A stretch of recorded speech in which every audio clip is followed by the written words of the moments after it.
ছদ্মবেশ নিয়ে আবারও বাড়ির ভেতর প্রবেশ করলো বর্ষা। হ্যাঁ বন্ধুরা, এমনটাই দেখতে পারবেন আগামী পর্বগুলোতে। বিস্তারিত জানতে ভিডিওতে লাইক দিয়ে চ্যানেলটিকে সাবস্ক্রাইব করে না টেনে দেখতে থাকুন। এদিকে বর্ষার উপর প্রচণ্ড রকম রেগে যায় তার বাবা। বর্ষার বাবা তখন বর্ষার মাকে বলে, সবটা তোমার জন্যই হয়েছে। তোমার লাই পেয়ে পেয়ে মেয়েটা একদম মাথায় উঠে পড়েছে।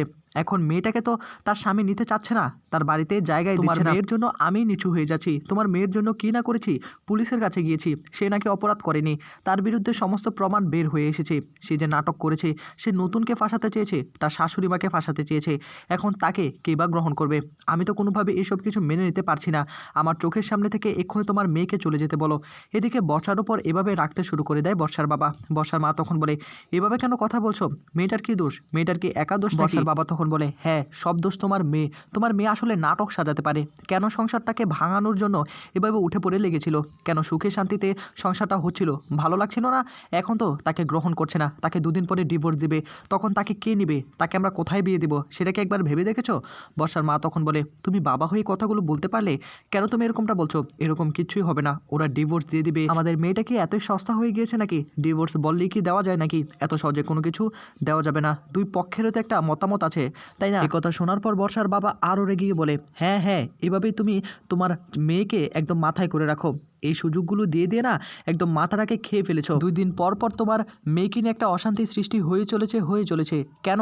কে বলেছে নতুনকে ফাঁসানোর জন্য? তার শাশুড়ি মাকে ফাঁসানোর জন্য। কে বলেছে এই নাটকটা সাজানোর জন্য? সমস্ত ভিডিও রেকর্ড তাদের কাছে আছে। এদিকে জেঠি তখন বলে, আচ্ছা হয়েছে তো, যা হয়ে যাওয়ার হয়ে গিয়েছে। এখন এক পক্ষ নিয়ে তো বসে থাকলে চলবে না। একটা জিনিস ভেবে আমার অবাক লাগছে, হঠাৎ করে রুদ্র কিভাবে এতটা পাল্টে গেল। রুদ্র তো তার মায়ের কোনো কথাই শুনতো না, আর এখন মায়ের জন্য দরদ একদম উতলে পড়ে। তখনই আবার বর্ষার বাবা বলে, হবেই বা না কেন? আমার মেয়েটা কি করেছে তার কি চোখে পড়ছে না? হ্যাঁ, দিনের পর দিন অন্যায় অত্যাচার করেই যাচ্ছে। আর এগুলো কে সহ্য করবে? তার মাকে অপমান করবে তার সামনে, এগুলো কি সহ্য করবে নাকি?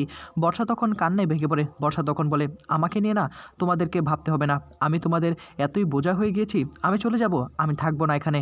তোমাকে না আমাকে নিয়ে ভাবতে হবে না। বর্ষার মা তখন বলে, মা তুই একদম চিন্তা করিস না। তোর বাবা যদি তোর পাশে নাও থাকে, আমি তোর পাশে আছি। আমি কোনোভাবেই তোর সংসারটাকে ভাঙতে দেব না।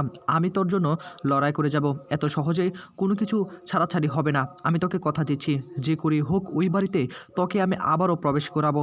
আবারও তুই সুখে শান্তিতে সংসারটা করতে পারবি। তোমাকে একটা কথা বলছি, তুমি কেমন বাবা? তুমি মেয়ের কষ্টগুলো বুঝতে পারলে না? আমি মানলাম মেয়েটা ভুল করেছে, তাই বলে এতগুলো কথা শোনাবে? তুমি কি মেয়ের সুখটা চাও না? বর্ষার বাবা বলে, আমি চাই আমার মেয়ে সুখে থাকুক, কিন্তু এভাবে অন্যায় করে তার জন্য আমরা আর কত লড়বো?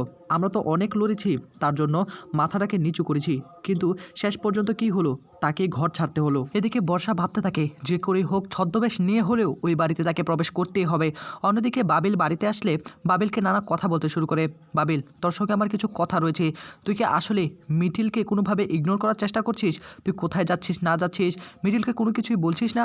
তখনই বাবিল বলে, সব কথা কেন মিঠিলকে বলতে হবে মা? মিঠিলকে তোমার কাছে বিচার দিয়েছে নাকি আমার নামে? তখনই আবার কমলিনী বলে, বিচার দেওয়ার কি হলো? আমরা তো নিজের চোখেই দেখতে পেলাম তুই কিভাবে মিঠিলকে ইগনোর করে চলছিস। এটা তুই কেন করছিস? তুই কি আসলে মিঠিলকে পছন্দ করিস নাকি করিস না? মিঠিলকে কেন তুই কষ্ট দিচ্ছিস? মিঠিল তোর জন্য কি না করেছে, এই পরিবারটার জন্য কি না করেছে, সব কিছু কি ভুলে যাচ্ছিস?